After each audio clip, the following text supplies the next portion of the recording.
Hola, sean bienvenidos hoy a este nuevo tutorial donde vamos a continuar aprendiendo un poco más del lenguaje de programación Swift versión 3. En esta ocasión vamos a hablar del tema de genéricos, o por lo menos comenzar a hablar porque el tema es un poco largo y prefiero dividirlo en múltiples episodios para entenderlo un poco mejor y asimilarlo de a poco. No va a ser tan largo como protocolos, no creo que lleguemos a ese tema, protocolos es la unidad más larga de todas, pero es un tema interesante y de hecho es una de las cosas que permite dar más abstracción y unas herramientas más poderosas que Swift nos provee. ¿Para qué sirven los genéricos? Uno diría, ¿qué es un genérico? Ahora lo vamos a explicar, pero un genérico sirve para evitar un montón de redundancia. De hecho, la mayoría de la librería estándar de Swift justamente se basa en esto, en usar cosas que no damos un tipo. ¿A qué nos referimos con genérico? No dar un tipo exacto, es decir, algo genérico es algo que podemos aplicar a múltiples tipos. Hasta ahora aplicamos algo similar al concepto de genéricos, pero dentro de una misma categoría. Como era esto, cuando nosotros heredábamos de clases y teníamos múltiples herencias, todos pertenecían a un mismo tipo. Entonces nosotros en ese momento podemos decir, bueno, si algo es de tipo, por ejemplo, ser vivo, y dentro de ser vivo heredamos persona, heredamos un perro, heredamos gato, heredamos, si queremos, mamífero, y de mamífero heredamos así distintos animales, y después de otro lado heredamos, por ejemplo, lo que son hongos, de otro lado heredamos lo que son distintos protozoarios o cosas así, y así podríamos seguir haciendo esa herencia y al final podríamos decir que todo es un ser vivo. Entonces no nos importaba cuál de todas esas cosas fuese si nosotros queríamos tratarlo como un ser vivo. En el caso de lo genérico es un poco más peculiar y es más abstracto. La idea justamente es dar mucha abstracción a la hora de nosotros no especificar el tipo de algo. No de manera directa por lo menos. ¿Cómo hacemos esto? Vamos a citar en este caso un ejemplo en el cual vamos a intercambiar dos números. ¿Sí? Vamos a pasar dos números a una función y la función lo que va a hacer es intercambiarlos. ¿Cómo? Utilizando la propiedad inout que habíamos definido ya hace mucho tiempo. Eso que nos permitía pasar los elementos como si realmente fuesen las variables con las cuales estábamos trabajando, y vamos a intercambiar esos números. Vamos a hacer distintas versiones para distintos tipos y al final vamos a hacer una versión genérica, por eso se le llama genéricos, en la cual no vamos a tener que hacer un montón de versiones de una función. Hacemos una versión de la función que nos va a valer para muchas cosas. Así que para eso vamos a comenzar con el ejemplo.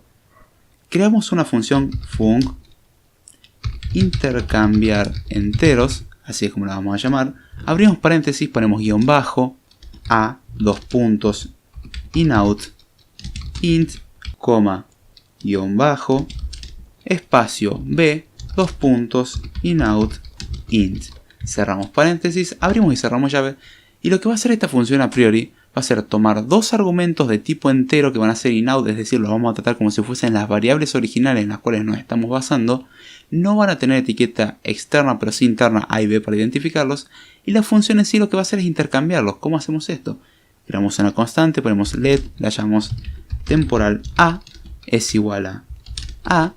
Después ponemos a es igual a b. Y finalmente ponemos b es igual a temporal a. Con lo cual estamos haciendo simplemente una reasignación. ¿Podemos probar que esto funciona? Tranquilamente. Vamos a crear dos variables. Ponemos var, que vamos a llamarla también a y b para hacerla simple.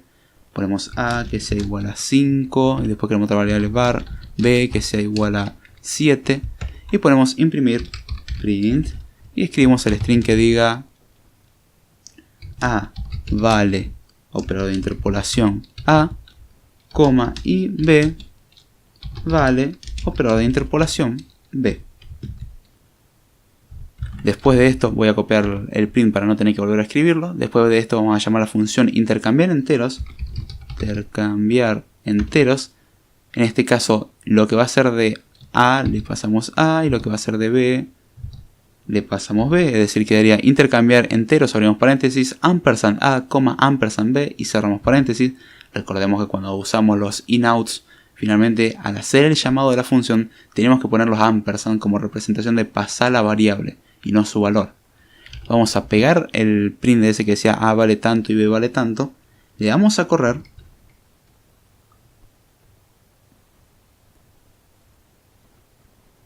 Y vemos que dice a vale 5 y b vale 7. Pero después dice que a vale 7 y b vale 5. ¿Qué es lo que hicimos? Intercambiar. ¿Existe una función que hace esto? Sí, la vamos a ver un poquitito más adelante, pero la idea es explicar el tema de genéricos. Voy a comentar lo que es la prueba del ejemplo. Ahí está, voy a empezar a comentar todo lo que es el ejemplo porque lo vamos a reutilizar para no tener que volver a escribir todo. Ahí está. Y ahora lo que vamos a hacer es, por ejemplo, otra función pero que intercambie doubles. Entonces ponemos, igual que hicimos antes, func intercambiar doubles. Abrimos paréntesis, ponemos guión bajo a, dos puntos, inout double en este caso, porque vamos a trabajar con doubles, coma, guión bajo, espacio b, dos puntos, inout double. Cerramos paréntesis, abrimos y cerramos llave y creamos una constante que es let temporal a es igual a a. Después hacemos que a sea igual a b. Y después hacemos que b sea igual a temporal a. Finalmente podríamos probar el ejemplo tranquilamente. Vamos a descomentar las cosas, es decir a y b, pero le vamos a poner puntos flotantes, es 5.4 por ejemplo y 7.9. Vamos a imprimir cuánto vale a.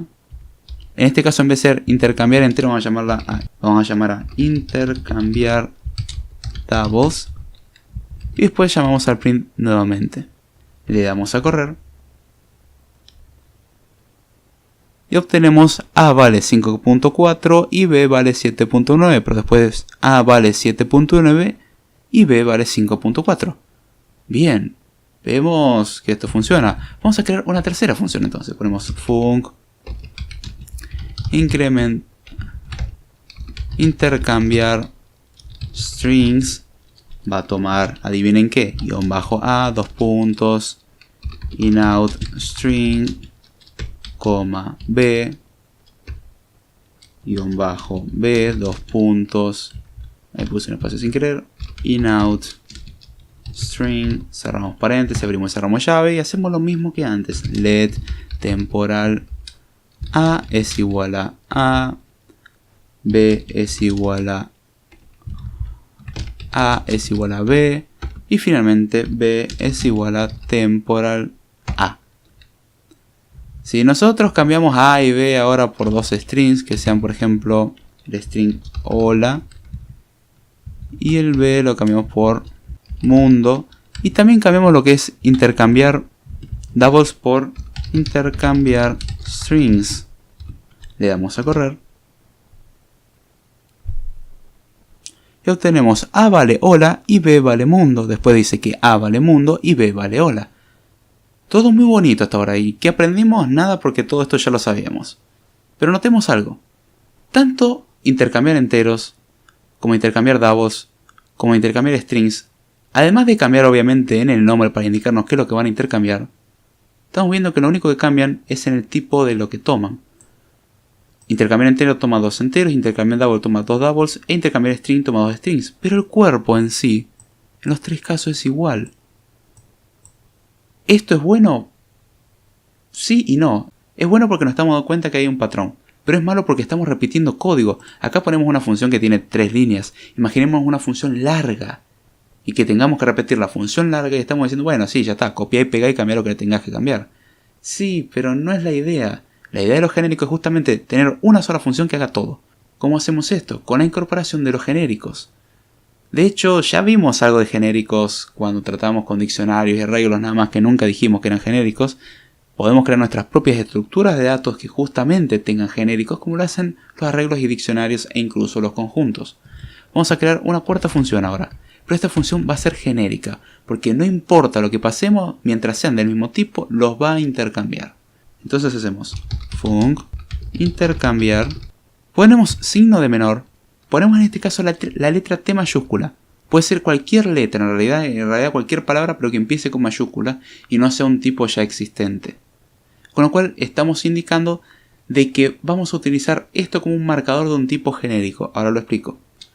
Ponemos signo de mayor, abrimos paréntesis y empezamos a poner los argumentos normales. Pondríamos en este caso guión bajo a, dos puntos, inout T mayúscula, coma, guión bajo b, dos puntos, inout T. Abrimos y cerramos cerramos el paréntesis, abrimos y cerramos llave y ponemos let temporal A es igual a es igual a B y B es igual a temporal A. ¿Qué es lo que acabamos de hacer? Creamos una función que se llama intercambiar y la diferencia notable es que le pusimos que el tipo de los argumentos que toma van a ser de tipo T y que le agregamos algo entre los argumentos y la etiqueta de la función. La etiqueta de la función es intercambiar, es decir, su nombre.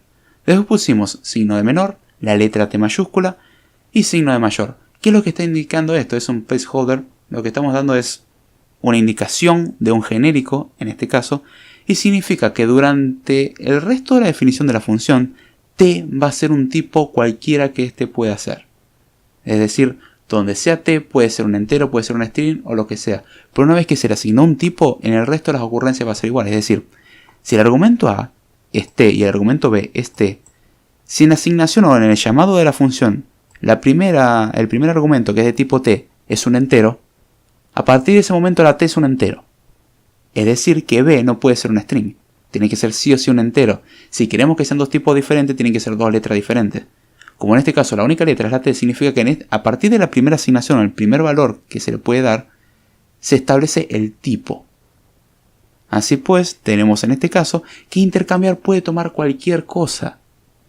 Puede ser un entero, un string, un double, y podemos hacer algo más osado, borrar las tres funciones intercambiar anteriores.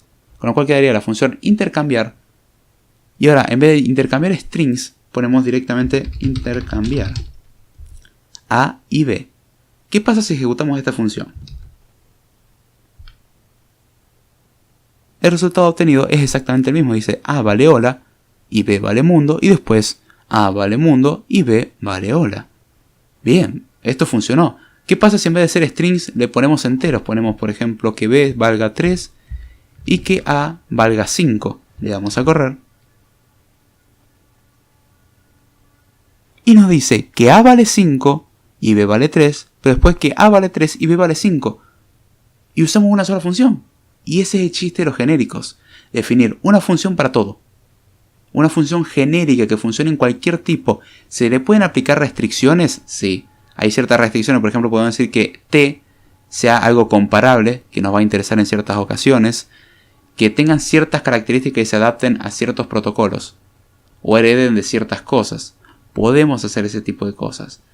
Pero por ahora no lo vamos a ver. Vamos a estar hablando sobre cómo trabajar con genéricos. Y ya vemos que como con una función podemos hacer esto. De hecho, si ustedes quieren saber cuál es la función oficial bajo por lo menos la librería estándar de Swift, la función se llama swap.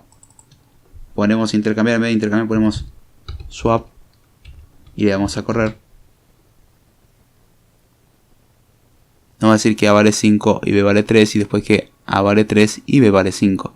La función swap es la función incorporada en la librería estándar. Si importan foundation, hacen import foundation, la función swap ya viene incluida.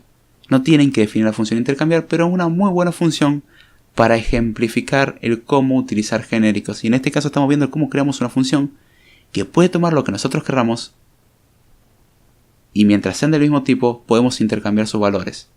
Y eso lo podemos llevar al plano que nosotros querramos. Con eso podemos hacer muchas cosas, mucho poder, mucha abstracción que estamos teniendo. Y muchas de las ideas de la programación son abstracciones, justamente. Dar abstracción, dar una solución abstracta, una solución a múltiples problemas. Vamos a querer resolver uno, pero al mismo tiempo sin querer podemos estar resolviendo muchos problemas a la vez. Así que vamos a borrar esto y ver otro de los elementos que nos brindan a hacer los genéricos.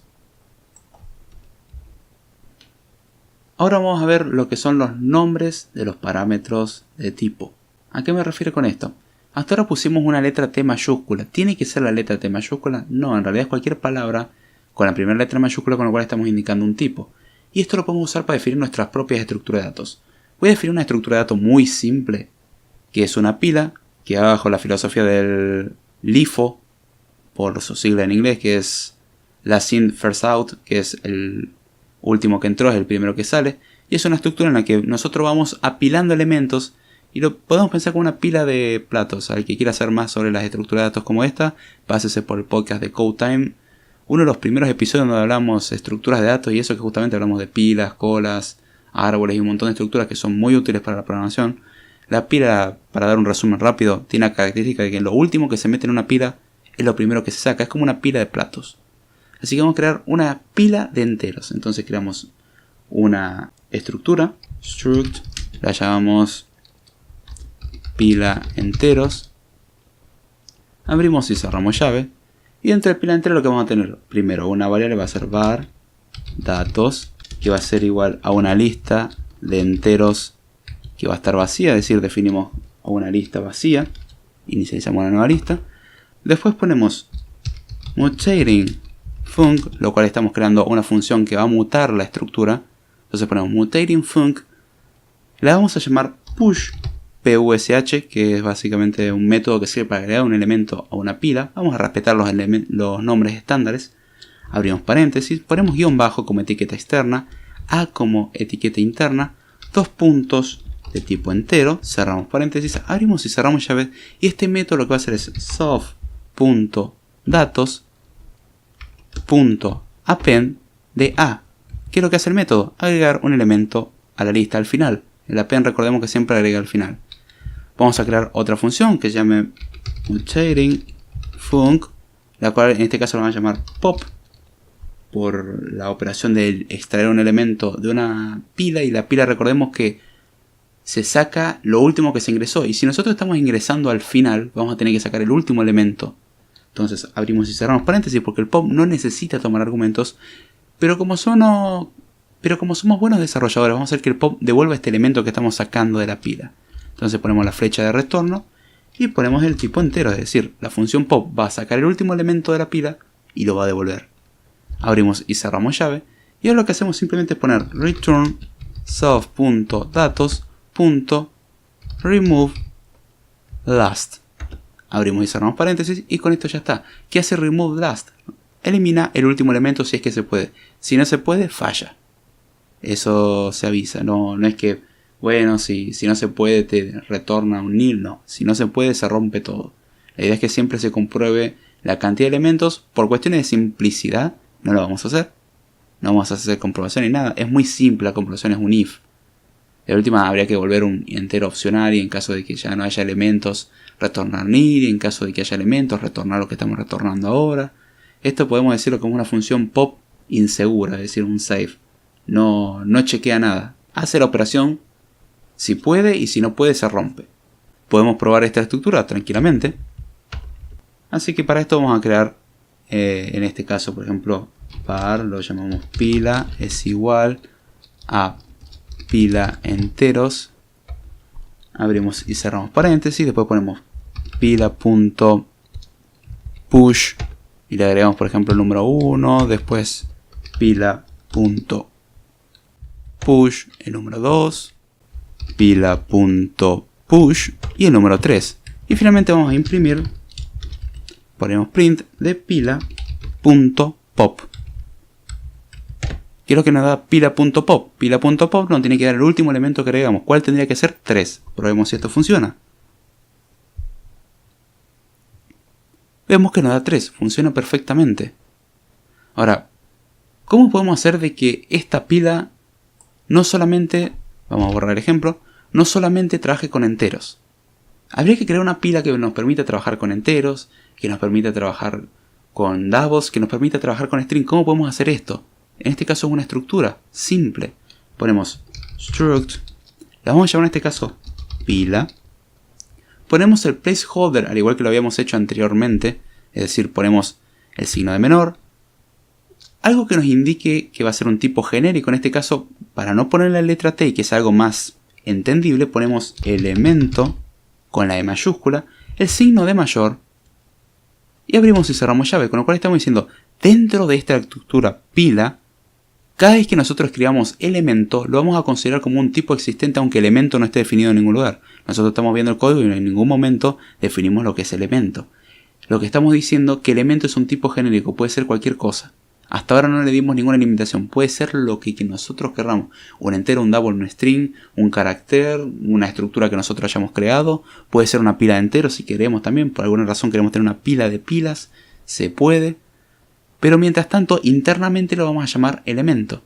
Vamos a crear la lista de datos. ¿Cómo hacemos esto? Var datos es igual a una lista que tiene elemento.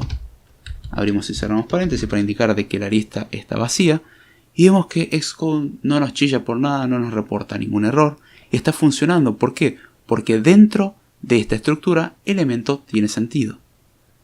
Vamos a crear ahora los dos métodos anteriores, que eran mutating func de push, abrimos paréntesis, guión bajo a, dos puntos. ¿Qué tipo va a tomar esto? Obviamente elemento, entonces ponemos elemento, cerramos paréntesis, abrimos y cerramos llave y ponemos self.datos.append de a, como habíamos hecho anteriormente.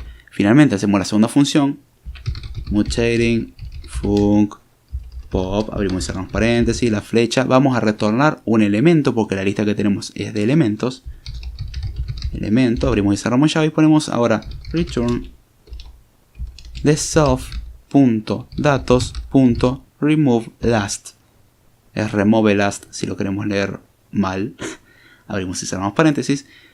Y vamos a borrar lo que es la pila de enteros. No nos interesa tener la pila de enteros. La borramos, dejamos solamente la pila de elementos.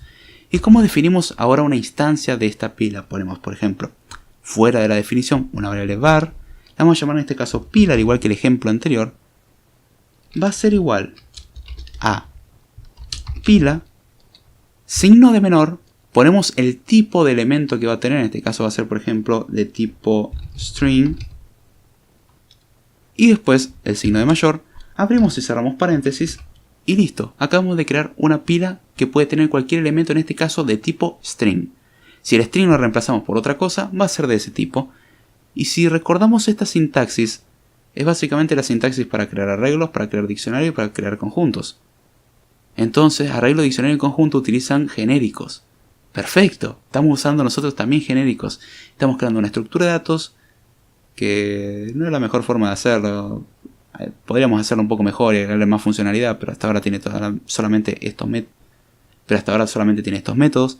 Aún así nos sirve esto. Tenemos una estructura que toma genéricos y podemos darle flexibilidad para guardar lo que nosotros querramos. En este caso strings. Entonces vamos a poner que ahora pila.push de, por ejemplo, string hola, y vamos a hacer pila.push de la palabra mundo, y después hacemos pila.push de la palabra, en realidad vamos a poner el signo de exclamación, como estamos diciendo hola, mundo y signo de exclamación. Si hacemos print de pila.pop, abrimos y cerramos paréntesis, voy a copiar esto 3 veces, con lo cual se tendrían que eliminar los 3 elementos de la pila, y le damos a correr. Nos dice signo de exclamación, mundo y hola. Es el orden inverso en el que lo agregamos, y esa es la propiedad de last in first out, el LIFO como se lo conoce en español mal hablado. Es justamente lo último que se agregó es lo primero que sale, lo último que se agrega es el signo de exclamación, es lo primero que sale de la pila. Y así mismo pasa con mundo y con hola. ¿Qué ventaja tiene esto? Podemos guardar lo que querramos dentro de esto mientras que nos mantengamos dentro del mismo tipo. Vamos a hacer incluso algo peculiar, vamos a hacer una extensión de la pila. ¿Se puede hacer eso? Sí, tranquilamente. Vamos a poner entre el ejemplo y la estructura, ponemos extension, ponemos pila, abrimos y cerramos llave, y uno diría, pará, no pusiste elemento. ¿Por qué? Porque en la definición se usa el placeholder, es decir, el elemento o el tipo que nosotros querramos decir que es genérico. Ya en sus extensiones no es necesario decirlo porque ya se supone de que se llama elemento. Eso hay que tener mucho cuidado. Cuando nosotros querramos extender algo que tiene tipo genérico, hay que fijarse cómo se llama para poder extenderlo. En este caso sabemos por qué lo acabamos de escribir. Si no, en la documentación se suele decir. Entonces, ¿qué hacemos esto? Vamos a agregar, por ejemplo, una función. Ponemos func, y uno diría, ¿por qué no pusiste mutating? Porque esta no va a cambiar nada. Ponemos func elemento frontal, es decir, una función que nos va a devolver el primer elemento arriba de la pila. No va a tomar nada y va a devolver, en este caso, algo de tipo elemento opcional. Abrimos y cerramos llave. ¿Y qué es lo que hacemos? Y acá es donde, bueno, podríamos hacer un if y un else y cosas así, pero vamos a aprovechar el operador ternario que ya usamos muchas veces y que es bueno acostumbrarse a esa sintaxis cuando es muy simple. ponemos return ¿de qué? De datos.isEmpty, es decir, si datos no tiene nada, signo de interrogación. Si no tiene nada ponemos nil, es decir, vamos a devolver nil. Dos puntos, es decir, en caso contrario, si los datos no están vacíos o la lista no está vacía, lo que hacemos es poner datos, abrimos y cerramos corchete, y dentro de los corchetes ponemos datos.count -1, con lo cual estamos diciendo same el último elemento. Si ahora nosotros, por ejemplo, hacemos en este caso dos pops, es decir, tenemos la pila que habíamos creado que tiene strings, tenemos a la pila que le agregamos hola, después le agregamos mundo, después le agregamos el signo de exclamación, después eliminamos uno y después eliminamos otro. Ahora, en vez de hacer otra eliminación, con lo cual vaciaría el stack o la pila, stack es la forma de decirlo en inglés, vamos a hacer un print de pila.elemento frontal. Llamamos a la función elemento frontal. Después hacemos un print de pila.pop y después hacemos print de pila.elemento frontal. Si uno se da la idea suficiente, acá se tiene que dar cuenta de que vamos a sacar dos elementos, va a quedar solamente la palabra hola, vamos a imprimir hola, vamos a eliminar hola de la pila y después nos va a quedar la pila vacía, por lo cual va a imprimir nil. Acá nos está dando una advertencia que viene en parte por la cuestión de genéricos. De hecho, vamos a leer la advertencia, que es justamente, estamos tratando con genérico y no solamente eso, sino con algo que puede ser nil, es decir, opcional. Cuando algo puede ser opcional, siempre trata de pedirnos que demos una alternativa para no devolver nil. Es una advertencia. ¿Significa que si no arreglamos esto se va a romper todo? No, en este caso de hecho no nos conviene solucionar el tema del nil. Vamos a dejar que justamente pueda ser nil, no lo corregimos. Entonces nos advierte porque el elemento frontal puede devolver un nil. Entonces la idea es no hacer eso, es inseguro de hecho.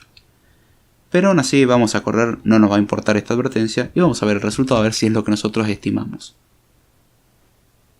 Vemos que dice signo de exclamación, mundo, opcional hola, está bien, porque sacamos dos elementos y después queremos obtener lo primero que hay en la pila, que sería hola. Después eliminamos lo que es el elemento, por eso nos dice hola, y finalmente nos dice nil porque la pila quedó vacía después de haber eliminado el último elemento. Y así terminamos con esto. Vemos cómo podemos trabajar con opcionales, ya cómo podemos crear cosas genéricas, cómo podemos abstraer, que esa palabra la digo mucho. Justamente la idea es hacer las cosas cuanto más útiles para problemas más generales, mejor. Es saludable y de hecho ayuda a un desarrollo mejor. Se lo recomienda, de hecho, lenguajes como Haskell o cosas así incentivan mucho el trabajo con genéricos. Incentivan muchísimo el trabajo con genéricos y eso es algo que considero muy bueno. Y ya que en Swift tenemos esta opción, aprovechémosla. Otros lenguajes usan otras alternativas o cosas más genéricas, por así decirlo. C utiliza una cosa medio rara, pero no lo vamos a mencionar acá. Vamos a trabajar con Swift, que es lo que nos compete. Y ya con esto damos a fin al episodio de hoy. Espero que se haya entendido. No se olviden de comentar, suscribirse, compartir, darle me gusta si les gustó, incluso si no les gustó. Hagan que esto crezca, hagan que la comunidad crezca y esparzan el conocimiento como se está haciendo acá, o por lo menos se está intentando hacer. Se aceptan los comentarios, ya sean motivacionales o que digan, mira, no me gustó porque hiciste tal cosa, una crítica o sugerencia, bienvenida. Un insulto, ya aviso a dónde va a parar, no pierdan tiempo. También tenemos el podcast de CodeTime, en este caso como hablamos de pilas y futuramente vamos a hablar de otras estructuras de datos, les recomiendo que vean los episodios, ya hacen como... Dentro de poco va a ser un año que se hicieron esos episodios hablando de estructuras de datos. Pásense por eso porque la verdad que es bastante útil entender bien cómo funcionan las estructuras de datos. Si ya no entienden obviamente lo pueden omitir. Así que con esto ya me voy despidiendo. Espero que les haya gustado y será hasta la próxima.